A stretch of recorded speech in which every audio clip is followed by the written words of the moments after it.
ಸುತ್ತಿರುವೆ? ನಾನು ಭವದ್ವಿಕ್ರಮನಾದ ಲಂಕೇಶ್ವರ ರಾವಣನ ತಂಗಿ ಚಂದ್ರನಖಿ ಎಂದು ನನ್ನ ಹೆಸರು. ನಾನೀ ವನ್ಯ ಪ್ರದೇಶಕ್ಕೆ ರಾಣಿ. ನೀವಾರು? ಎಲ್ಲಿಂದ ಬಂದಿರುವಿರಿ? ನಾವು ಅಯೋಧ್ಯೆಯ ಅರಸು ದಶರಥ ಮಹಾರಾಜನ ಪುತ್ರರು. ನನ್ನ ಹೆಸರು ರಾಮ. ಈತ ನನ್ನ ಅನುಜ ಲಕ್ಷ್ಮಣ. ಕಾರಣಾಂತರದಿಂದ ಈ ವನಪ್ರದೇಶಕ್ಕೆ ಬಂದಿದ್ದೇವೆ. ಈಕೆ ವಿದೇಹದ ಅರಸು ಜನಕ ಮಹಾರಾಜನ ಪುತ್ರಿ ಹಾಗೂ ನನ್ನ ಪತ್ನಿ ಸೀತಾ. ಬಹಳ ಸಂತೋಷ. ಈ ಪರ್ಣಕುಟೀರದಲ್ಲಿ ವಾಸವಾಗಿರುವಿರೇನು? ಹೌದು. ಹೋ, ನಮ್ಮರ ಮನೆಗೆ ಬನ್ನಿ. ನೀವೀಗ ನಮ್ಮ ರಾಜ್ಯದ ಅತಿಥಿಗಳು. ನಮ್ಮ ಆತಿಥ್ಯವನ್ನು ಸ್ವೀಕರಿಸಿ ಬನ್ನಿ. ವತ್ಸ, ಅಂದ ಹಾಗೆ ನೀವು ನನ್ನ ವತ್ಸ ಜಂಬುವನ್ನೇನಾದರೂ ಕಂಡಿರಾ? ಬಹಳ ತುಂಟ, ಸುಮ್ಮನೆ ಅಲ್ಲಲ್ಲಿ ಅವಿತಿಟ್ಟುಕೊಂಡು ನನ್ನನ್ನು ಕಾಡಿಸುವ. ನಿನ್ನ ಮಗನೇನಮ್ಮ? ಹಾ. ಅಯ್ಯೋ ವಿಧಿಯೇ, ಎಂತಹ ಘಾತವಾಯಿತು. ಆಘಾತ? ನನ್ನ ವತ್ಸ ಜಂಬುವಿಗೆ ಆಘಾತವೇ?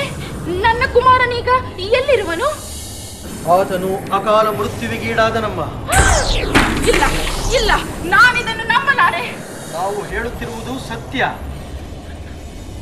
ಆಶ್ರಮದಲ್ಲಿ ಋಷಿಕುಮಾರರು ವೇದಾಧ್ಯಯನ ನಡೆಸುತ್ತಿದ್ದಾಗ ಆ ಸ್ಥಳಕ್ಕೆ ಬಂದು ಹೊಲಸನ್ನು ಚೆಲ್ಲಿ ಅಪವಿತ್ರಗೊಳಿಸಿದನಲ್ಲದೆ ಬಿದಿರು ಮೆಳೆಯ ಹಿಂದೆ ಅವಿತಿಟ್ಟುಕೊಂಡಿದ್ದನು.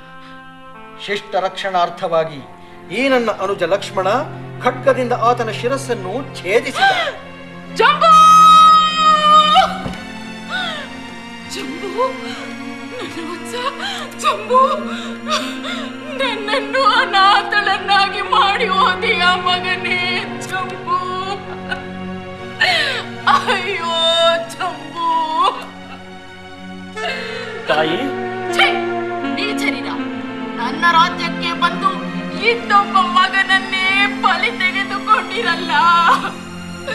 ಹುಟ್ಟಿದಾಗಲೇ ತಂದೆಯನ್ನು ಕಳೆದುಕೊಂಡು ಪಿತೃವಾತ್ಸಲ್ಯವನ್ನೇ ಕಾಣದ ನನ್ನ ಕುಮಾರನಿಗೆ ಈ ನಿಮ್ಮ ಕೂರ್ಗತಿಯೇ ಕಾಲ ಸದೃಶ್ಯವಾಯಿತೆ. ಅಯ್ಯೋ ಜಂಬು ಜಂಬು. ನೋಡಮ್ಮ, ಆತನು ನೀಚ ವೃತ್ತಿಯನ್ನು ಅವಲಂಬಿಸಿದ್ದ. ಆದರೂ ಈ ನಿನ್ನ ದುಃಖವನ್ನು ಭರಿಸಲು ಸಾಧ್ಯವಾಗುವ ಎಲ್ಲ ಸಹಾಯಗಳನ್ನು ಮಾಡಲು ನಾವು ಸಿದ್ಧರು. ಪತಿಯನ್ನು ಪುತ್ರನನ್ನು ಕಳೆದುಕೊಂಡ ನನಗೆ ಇನ್ನಾವ ಸಹಾಯ? ನೋಡುತ್ತಾರೆ, ಪರರಿಗೆ ಇದರಿಂದ ಕೇಡಿಲ್ಲದಂತೆ ನಿನಗೆ ಉಪಕಾರವಾಗುವಂತಿದ್ದರೆ ಅದು ಎಂತಹ ಸಹಾಯವೇ ಆಗಲಿ ಮಾಡಲು ನಾವು ಸಿದ್ಧರಿದ್ದೇವೆ. ಹೇಳು. ರಾಮ, ಲಕ್ಷ್ಮಣ ಧರ್ಮ ಭ್ರಷ್ಟರಾಗುವಿರೆಂಬ ಶಂಕೆಯೋ ನಿಮಗೆ? ಅನ್ಯಾಯವೇನೋ ನಡೆದು ಹೋಯಿತು. ಆದ ಅನ್ಯಾಯವನ್ನು ಸರಿಪಡಿಸುವೆವು ಎಂದು ತಿಳಿಸುತ್ತಿರುವಿರಿ. ನೀ ಒಪ್ಪಿದ್ದೀರಿ ಎಂದ ಮೇಲೆ ಇದು ಅಧರ್ಮದ ಕೆಲಸವೇನೂ ಅಲ್ಲ. ನಿಮಗೂ ಪುಣ್ಯ ಬರುತ್ತದೆ. ಶೂರ್ಪನಖಿ, ಈ ದ್ರಾವಿಡ ಪ್ರಾಣಾಯಾಮವೇಕೆ? ಆ ನಿನ್ನ ಬಳಸುದಾರಿಯನ್ನು ಬಿಟ್ಟು ಅದೇನೆಂದು ನೇರವಾಗಿ ಹೇಳು. ಸರಿ, ನಿಮ್ಮೀರ್ವರಲ್ಲಿ ಒಬ್ಬರು ನನ್ನನ್ನು ಪುನರ್ವಿವಾಹವಾಗಿ ನಿಮ್ಮಿಂದ ಗತಿಸಿ ಹೋದ ನನ್ನ ಪುತ್ರನ ಸ್ಥಾನವನ್ನು ತುಂಬಿಸಿಕೊಡಿ. ಶೂರ್ಪನಖಿ, ಮಾತು ಕೊಟ್ಟಿದ್ದೇವೆ ಎಂದು ಆಗಿ ಹೋಗದ ಇಷ್ಟಾರ್ಥಗಳನ್ನು ಕೇಳಿ ನಮ್ಮನ್ನು ಉಭಯ ಸಂಕಟ ಕೆಳೆಯಬೇಡ. ಹೌದು ಚಂದ್ರನಖಿ, ನಮ್ಮನ್ನು ವಚನಭ್ರಷ್ಟರನ್ನಾಗಿಸಬೇಡ. ನಾವು ಏಕಪತ್ನಿ ವ್ರತಸ್ಥರು. ಈ ಒಂದು ಆಶೆಯನ್ನು ಬಿಟ್ಟು ಬೇರೇನು ಬೇಕಿದ್ದರೂ ಕೇಳು, ನಡೆಸಿಕೊಡುತ್ತೇವೆ. ರಾಜಕುಮಾರರೇ, ನನಗೆ ಬೇರೇನೂ ಬೇಕಿಲ್ಲ. ಸಾಕ್ಷಾತ್ ತ್ರಿಮೂರ್ತಿಗಳೇ ಬಂದರೂ ನನ್ನ ಮನಸ್ಸನ್ನು ಬದಲಿಸೆನು. ಏನು ಒಪ್ಪುವುದಿಲ್ಲವೋ? ಅಗೋ ಅಗೋ, ಅತ್ತ ನೋಡಿ, ನನ್ನ ಸೋದರರಾದ ಖರದೂಷಣರು ತಮ್ಮ 14,000 ಯೋಧರೊಡಗೂಡಿ ನಿಮ್ಮನ್ನು ಬಗ್ಗು ಬಡಿಯಲು ಹೇಗೆ ಬರುತ್ತಿರುವರು? ಅತ್ತ ನೋಡಿ. ಅಣ್ಣಯ್ಯ, ಏನಿದೆ? ಹುತ್ತದಲ್ಲಿ ನಿದ್ರಿಸುತ್ತಿದ್ದ ಸರ್ಪವನ್ನೆತ್ತಿ ಕೊರಳಿಗೆ ಸುತ್ತಿಕೊಂಡಾಗಾಯಿತು. ಇದಾವ ಕೇಡಿಗಾಗಿ ಬಂದ ಪೀಡನೆ ಸ್ವಾಮಿ. ವ್ಯರ್ಥವಾಗಿ ಕೇಡನ್ನೇಕೆ ಎಣಿಸುವೆ ಜಾನಕಿ? ಶಾಂತಳಾಗು. ಹಾಗೆಂದು ಈ ಕಾಡಾಡಿಯೊಡನೆ ಏನಂದೆ?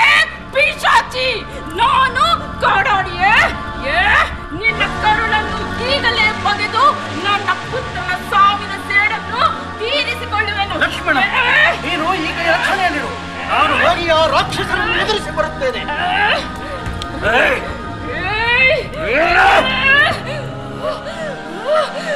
ದೂರ ನಿಲ್ಲು ವಚನ ಭ್ರಷ್ಟ, ಇಲ್ಲದಿದ್ದರೆ ನಿನ್ನನ್ನು ಬಗೆದು ಹಾಕಿ ಬಿಡುವೆನು.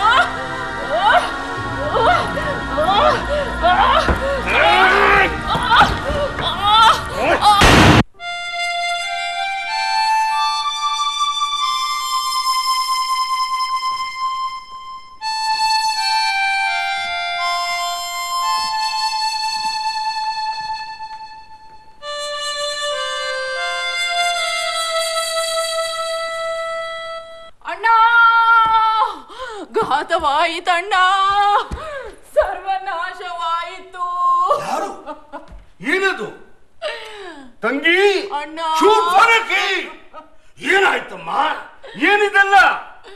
ಅಣ್ಣ, ಕೋಸಲ ರಾಜ್ಯದವರಾದ ಸೀತಾ ಹಾಗೂ ರಾಮ ಲಕ್ಷ್ಮಣರೆಂಬ ರಾಜಕುಮಾರರಿಂದ ನನ್ನ ಪುತ್ರ ಜಂಬುವಿನ ಪ್ರಾಣಹರಣವಾಯಿತಣ್ಣ, ಪ್ರಾಣಹರಣವಾಯಿತು. ಅದನ್ನು ವಿಚಾರಿಸಲು ಹೋದ ನನಗೆ ಈ ಅವಸ್ಥೆಯಾಯಿತು.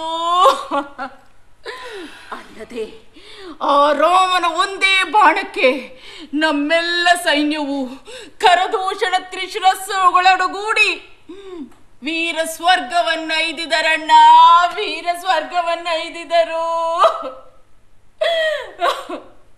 ಸೀತೆ ಜನಕಸುತೆ ಈ ರಾಮಲಕ್ಷ್ಮಣರು ಅಯೋಧ್ಯೆಯ ಅರಸಕುಮಾರರು. ಆ ರವಿವಂಶದ ಅನರಣ್ಯಕನನ್ನು ಬಹು ಹಿಂದೆಯೇ ಸಿಡಿದು ಹಾಕಿ ಬಂದಿದ್ದೆನು. ಇನ್ನು ಅದೇ ವಂಶದ ಈ ಕ್ಷಾತ್ರ ಕೀಟಗಳ ರೆಕ್ಕೆ ಪುಕ್ಕಗಳಿಗೆ ಗುರಿ ಮೂಡಿ ನಿನ್ನನ್ನು ಅಪಮಾನಗೊಳಿಸಿ ನಮ್ಮವರ ಕಗ್ಗಲು ನಡೆಸಿರುವರೇ. ಪ್ರಹತ್ತ, ಮಾರೀಚ, ಯಜ್ಞಾಂತಕ, ಸುರಾಂತಕ, ನರಾಂತಕ, ಧೂಮ್ರಾಕ್ಷ, ದುರ್ಮುಖ, ಶುಖ, ಶಾರಣ, ಮಹೋದರ ಮೊದಲಾದ ವಿಶ್ವ ವಿಜೇತರನ್ನೊಳಗೊಂಡ ಈ ರಾವಣನನ್ನು ಎದುರಿಸಿ ನಿಲ್ಲುವ ಶೌರ್ಯ ಯಾರಿಗಿದೆ? ಇದು ಬಹಳ ವಿಷಾದದ ಸಂಗತಿ ಅಣ್ಣಯ್ಯ. ಒಬ್ಬ ಸಾಮ್ರಾಟನ ತಂಗಿಯನ್ನು, ಅದು ದಂಡಕಾರಣ್ಯಕ್ಕೆ ರಾಣಿಯಾದವಳನ್ನು ನಡೆಸಿಕೊಳ್ಳುವ ರೀತಿಯೇ ಇದು. ಇದು ಸುಸಂಸ್ಕೃತರ ಲಕ್ಷಣವೇ? ಆದರೆ ತಂಗಿ, ಅಲ್ಲಿ ನಡೆದ ವಾಸ್ತವ ವಿಷಯವಾದರೂ ಏನಮ್ಮ? ವಾಸ್ತವ ವಿಷಯವೇ? ವಾಸ್ತವ ವಿಷಯವನ್ನೇಕೆ ಕಣ್ಣಾರೆ ಕಾಣುತ್ತಿರುವಾಗ ಸುಸಂಸ್ಕೃತರೆಂದು ಹೇಳಿಕೊಂಡು ಅತಿವೀರರೆಂದು ಹೊಗಳಿಕೊಂಡು ಇಂತಹ ಹೇಯ ಕೃತ್ಯವನ್ನು ಮಾಡಬೇಕಿತ್ತೇ ಆ ರವಿವಂಶಜರು? ಹೌದಣ್ಣಯ್ಯ, ನೀವೆನ್ನುವುದು ಪರಮ ಸತ್ಯ. ನಮ್ಮ ಲಂಕೆಯಂತೆ ಮತ್ತೊಂದು ದೇಶದವಿದೆಯೇ? ನಮ್ಮ ನಾಡಿನಲ್ಲಿರುವಂತೆ ಯಾಗಗಳ, ವೇದಗಳ, ದೇವ ಭಾಷೆಯ ಕೆಚ್ಚಿನ ಪರಿಣತಿಯು ಬೇರಾವ ದೇಶದಲ್ಲಿಯೂ ಇಲ್ಲ. ಸತ್ವದಲ್ಲಿ, ಧರ್ಮದಲ್ಲಿ, ನಿಷ್ಠೆಯಲ್ಲಿ, ಕಡೆಗೆ ಸಂಸ್ಕೃತಿಯ ಉತ್ತುಂಗತೆಯಲ್ಲಿ ನಮ್ಮ ಈ ಕನಕ ಲಂಕೆಗೆ ಎಣೆಯಾದ ನಾಡು ಮತ್ತೊಂದಿಲ್ಲ ಅಣ್ಣಯ್ಯ. ಧವಳಗಿರಿಯನ್ನೇ ನಡುಗಿಸಿ ಸಾಕ್ಷಾತ್ ಶಿವನನ್ನೇ ಕಂಡು ಗಂಗಾಧರನ ಆತ್ಮಲಿಂಗವನ್ನೇ ಭೂಮಂಡಲದ ಮೇಲೆ ತಂದು ಸ್ಥಾಪಿಸಿದವರ ತೌರೂರು. ಸುರರ, ಗಂಧರ್ವರ, ಯಕ್ಷ, ಕಿನ್ನರ, ಕಿಂಪುರುಷರ ದರ್ಪವನ್ನು ಮೆಟ್ಟಿ ನಡೆದ ವೀರಭೂಮಿ ಇದು. ಇಂತಹುದರಲ್ಲಿ ಆ ರವಿವಂಶಜರು ತಮ್ಮನ್ನೇ ಸಾರ್ವಭೌಮರ ಸಾಲೆಂದುಕೊಂಡು ನಮ್ಮ ಸ್ತ್ರೀಯರ ಮೇಲೆ ಈ ರೀತಿ ಘೋರ ಹಲ್ಲೆ ನಡೆಸಿರುವುದು ಪರಮಾಶ್ಚರ್ಯ. ಹಾಗೂ ಇದು ಅವರ ಕುಲಕ್ಕೆ ಕಳಂಕ ಅಣ್ಣಯ್ಯ. ಸರಿಯಾಗಿ ಹೇಳಿದೆ ವಿಭೀಷಣ. ಭಲೆ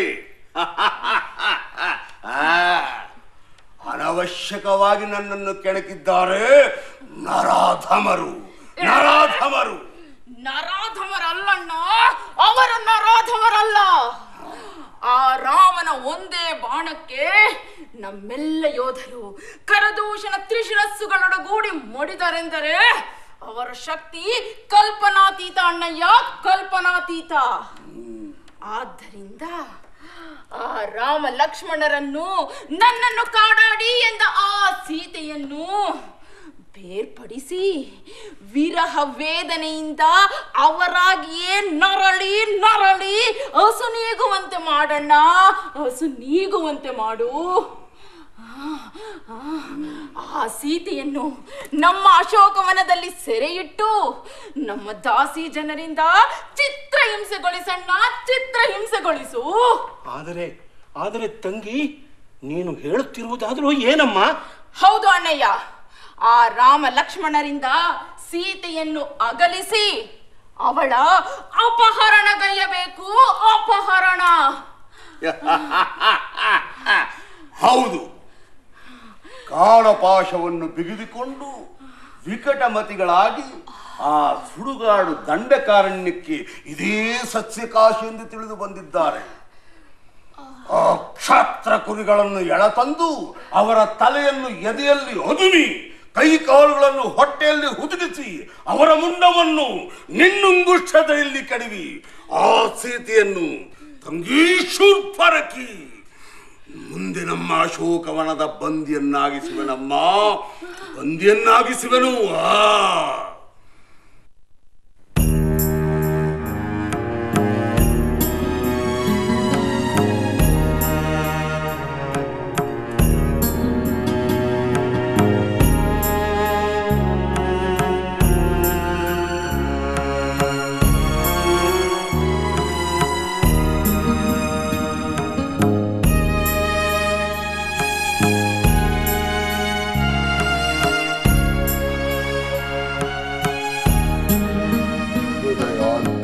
ಅಂತರಾಳದಲ್ಲದಾವುದೋ ಅವ್ಯಕ್ತ ಅಗೋಚರ ಪ್ರತೀಕಾರದ ಪ್ರಹೆ ಎದ್ದೆದ್ದು ಪ್ರಚೋದಿಸುತ್ತಿದೆ.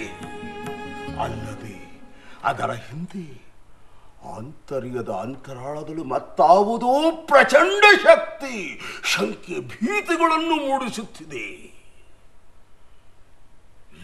ಗಂಡದಿಯ ಗಂಡುಗಳು ದಶಕಂಠನ ಕಿಚ್ಚೆದೆಯನ್ನು ಕಲಕಿ ಕಿಚ್ಚೆಬ್ಬಿಸಿ ಕಾಲಕೂಟದಂತೆ ಮರೆದು ಅಬ್ಬರಿಸುತ್ತಿರುವ ಪ್ರಚಂಡ ಶಕ್ತಿ ಯಾವುದು ಯಾವುದು ಯಾವುದು?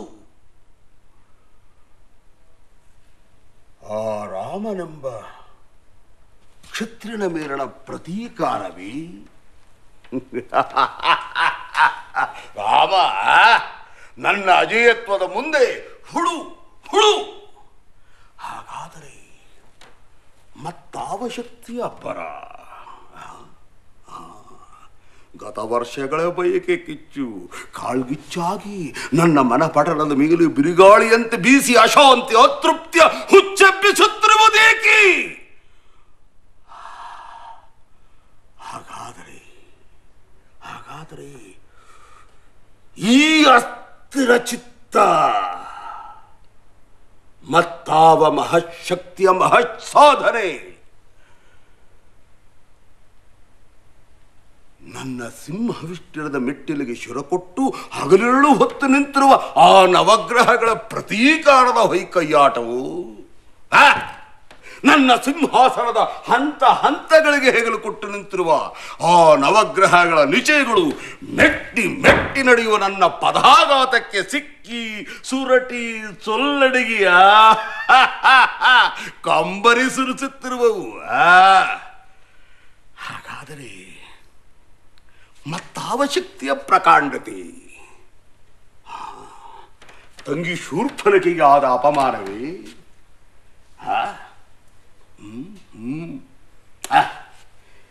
ಆದರೆ ಶೂರ್ಪನಖಿಯು ಆ ರಾಮನು ಹರಿಯ ಅವತಾರವೆಂದು ಹೇಳಿದ್ದಳು. ಹರಿಯೇ ಹರಿಯೇ ಹರಿಯೇ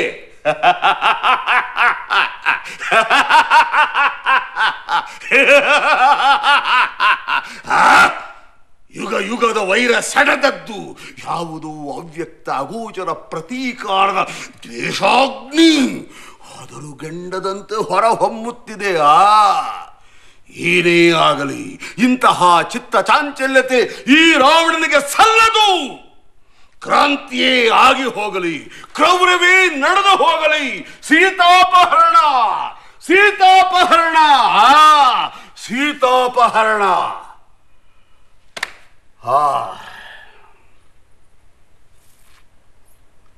ಬರೀ ನೆನಪು. ನೆನಪು. ವೇದವತಿ ಬೃಹಸ್ಪತಿಯ ಮಗ ಕುಶಧ್ವಜನ ವೇದೋಚ್ಚಾರಣೆಯಿಂದ ಹುಟ್ಟಿದವಳು. ಬಹು ಹಿಂದೆ, ಬಹಳ ಹಿಂದೆ ನನ್ನ ತಾರುಣ್ಯದ ಕೊಬ್ಬಿನಲ್ಲಿ ಸುರಸುಂದರಿಯಂತೆ ಕಂಗೊಳಿಸುತ್ತಿದ್ದ ಆಕೆಯನ್ನು ಕಾಮಿಸಿ ಪ್ರಣಯಕ್ಕಿಳಿಸಿದಾಗ ತಪೋನಿರತಿಯಾದ ವೇದವತಿಯು ಶೀಲಭಂಗವಾದೀತೆಂದು ಶಂಕಿಸಿ ಮಾನವ ರೂಪದಿಂದ ಅವತರಿಸುವ ಆ ಹರಿಯಿಂದ ನಿನಗೆ ಮರಣವಾಗಲಿ ಎಂದು ಶಾಪವಿತ್ತು ಅಗ್ನಿ ಪ್ರವೇಶ ಮಾಡಿ ಅಸುನೀಗಿದಳು. ವಿಧಾತ, ಏನಿದೆ ನನ್ನ ವಿಪರ್ಯಾಸ? ಎಲ್ಲ ಬ್ರಹ್ಮರ ಬ್ರಹ್ಮನಾಗಿ, ಸರ್ವನಾದಗಳ ಬೊಮ್ಮನಾಗಿ, ಸಕಲ ಸುರ ಸಮೂಹದ ಸೊಲ್ಲಡಗಿಸಿ ಷಟ್ಕಂಡ ಭೂಮಂಡಲಕ್ಕೆ ಚಕ್ರೇಶ್ವರನಾದ ಈ ಕನಕಲಂಕೇಶ್ವರನನ್ನೇ ನಿನ್ನ ಆಟದ ಗೊಂಬೆಯನ್ನಾಗಿಸಿರುವಂತಿದೆ. ಹಿಂದೆ ಗಂಡುಗಲಿ ಮಧುವಿಗೆ ಕನ್ಯಾಪಹರಣದ ಬಗ್ಗೆ ಹಿರಿಯ ಮಟ್ಟದ ಉಪದೇಶವನ್ನೆತ್ತಿದ್ದೆ. ನಮ್ಮ ದಾಕ್ಷಿಣಾತ್ಯ ಸಂಸ್ಕೃತಿಗೆ ಕನ್ಯಾಪಹರಣ ತಕ್ಕುದಲ್ಲ, ನೀತಿಗೆಟ್ಟಿದ್ದು ಹಾಗೂ ನಮ್ಮ ನೈತಿಕ ಮಟ್ಟವನ್ನು ಕೆಳದರ್ಜೆಗೆ ತರುವಂತಹದ್ದು ಎಂದೆಲ್ಲ ಹಿತವಚನವಿತ್ತ ನಾನೇ ಇಂದು ಷಟ್ಕಂಡ ಭೂಮಂಡಲಕ್ಕೆ ಚಕ್ರೇಶ್ವರನಾಗಿ ಪರರ ಸತಿಯನ್ನು ಅಪಹರಿಸುವಂತಹ ಉಭಯ ಸಂಕಟಕ್ಕೆ ತಂದಿಟ್ಟೆಯ. ಅನವರ್ತವು ಧರ್ಮಕ್ಕೆ ಚ್ಯುತಿಬಾರದಂತೆ ನಡೆದುಕೊಂಡಿದ್ದು, ತ್ರಿಕಾಲದಲ್ಲಿಯೂ ಅಹನ್ಯಕಗಳನ್ನು ಮಾಡಿಕೊಂಡಿದ್ದು, ಆ ತಪೋಬಲದಿಂದಲೇ ಶಿವನ ಆತ್ಮಲಿಂಗವನ್ನೇ ಸಾಕ್ಷಾತ್ಕರಿಸಿಕೊಂಡ ಈ ಮಹಾರಾವಣನು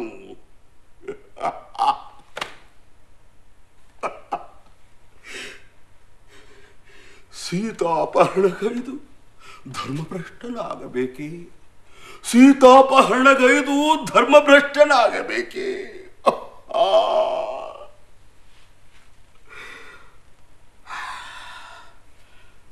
ಹಾಗಾದರೆ ತಂಗಿ ಶೂರ್ಪನಖಿಯ ಅಪಮಾನ, ಅನುಜರಾದ ಕರದೂಷಣರು ಹಾಗೂ ಆ 14,000 ಯೋಧರ ರಕ್ತಪಾತ, ಇವೆಲ್ಲಕ್ಕೂ ಕಾರಣನಾದ ಆ ರಾಮನ ಚಂಡ ಪ್ರಕಾಂಡ ಶಕ್ತಿ, ಅದನ್ನು ಹತ್ತಿಕ್ಕಲೇಬೇಕು. ಇಲ್ಲವಾದರೆ ಇಂದಲ್ಲ ನಾಳೆ ನಮ್ಮೆಲ್ಲರ ಸೊಲ್ಲನ್ನು ನಡಗಿಸುವಷ್ಟು ಅಜೇಯತ್ವವನ್ನು ಪಡೆದಾನು. ತಂಗಿಯನ್ನು ಅಪಮಾನಗೊಳಿಸಿದವನು ಲಂಕೆಗೆ ಅಪಮಾನಗೊಳಿಸಿದಂತೆ ಅವನ ಕೈ ಕತ್ತರಿಸಿ ಬೀಳಲೇಬೇಕು. ಕರದೂಷಣರ ಶಿರವನ್ನು ಚಂಡಾಡಿದವನ ರುಂಡ ಮುಗಿಲಿಗೇರಲೇಬೇಕು. ನಮೋ ಆದಿಶಕ್ತಿಯ ನಾಥ, ಮಹಾಕಾಳಿಯ ಅಧಿನಾಥ, ಪಾಲನೇತ್ರ, ರುಂಡಮಾಲಾದನ, ನಮೋ ನಮಃ, ನಮೋ ನಮಃ, ನಮೋ ನಮಃ. ಶ್ರೀರಾಮ ಜಯ ರಾಮ.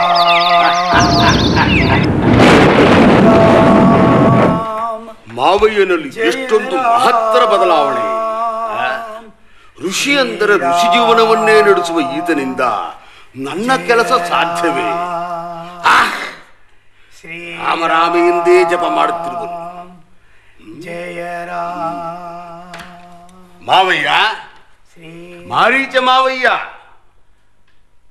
ಓ ದಶಾನನ, ನಿನಗೆ ಶುಭವಾಗಲಿ. ಯಾವಾಗ ಬಂದೆ?